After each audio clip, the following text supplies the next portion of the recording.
Evo, še nekaj na svetu pred zimo, ker jih takšen čas, ne? To, da morate vsi imeti strgalo pa metlico v svojem avtu, verjetno ni treba posebej razlagati, ne? Fajn je, če gre slučajno kaj narobe, imeti pa sebi tudi kakšno odejo pa lopato. Enak velja za tekočino za pranje stekel, takšna, ki ne zamrzne, pa dosti mora biti, predvsem pa imejte kvalitetne brisalnike, da boste dobro videli iz avta. Zelo pomembno je, da preden se odpeljete, dobro očistite svoj avto. Sneg, led, vse to so zimske nadloge in treba je fajn spucati čipe, da ne boste se potem vozili kot v kakšnem tanku s tisto čist majhno lino, ne? Enak velja za luči, spredi, zadi, vse je treba očistiti in priporočam, da zdaj pozim, ko je velikokrat megla, kar ročno prižgete luči, zaradi tega, ker včasih senzor ne zazna, da je slaba vidljivost, tudi če je dovolj svetlo. Mi priporočamo vsaj za ta čas še gumijaste tepihe, ki se ful lažje očistijo, ko je vse tako blatno zunaj, tako zdajle, a ne? Predvsem pa vsaj dvakrat na mesec komplet pranja avta, predvsem podvozja, da se spere vsa tista sol, ki jo avti pobirajo s ceste.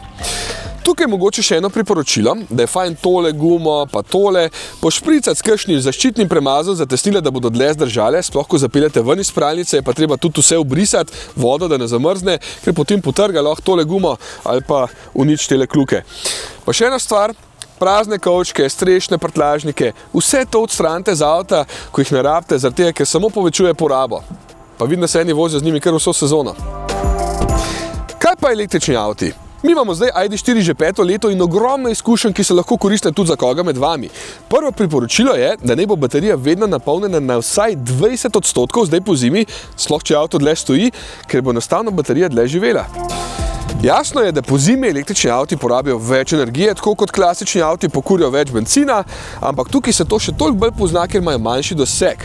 Mi smo zmerili, da približno za četrtino manj lahko prevoz, ko temperatura pade pod 0, pa ima tale toplotno črpalko, ki je seveda zelo priporočamo vsem, ki kupujete električni avto, če se boste malo več vozili. Če želite res varčevati, lahko pri takšnem avtu temperaturo v notranjosti nastavite na kakšno stopinjo manj, ker se lahko ogrevate tukaj sedežem pa volanom. Je pa ID.4 bil že pred 5 leti dovolj pameten, da je izklopil ogrevanje za sovoznika, če tukaj pač nobene sedi, ne? Ampak ena najboljših lastnosti, vsaj zame, je pa ogrevanje notranjosti, ko je zunaj mrzlo. Enostavno si takole nastavite ogrevanje vsako jutro, kdaj se boste odpeljali in potem avto samo ogreje kabino, odmrzne šipo, ogreje sedeža in volan. Fino je samo, da je avto vmes preklopljen na polnilnico in jemlje energijo od tam, da bo potem baterija dovolj polna, ko se boste vi odpeljali. Med vožnjo po zimi še veliko bolj pride do izraza velik navor električnih avtov, ker ti vlečejo že zelo konkretno takoj, ko speljete, zato bodite majčkeno bolj nežni, sploh pa ne pozabiti na dobre gume.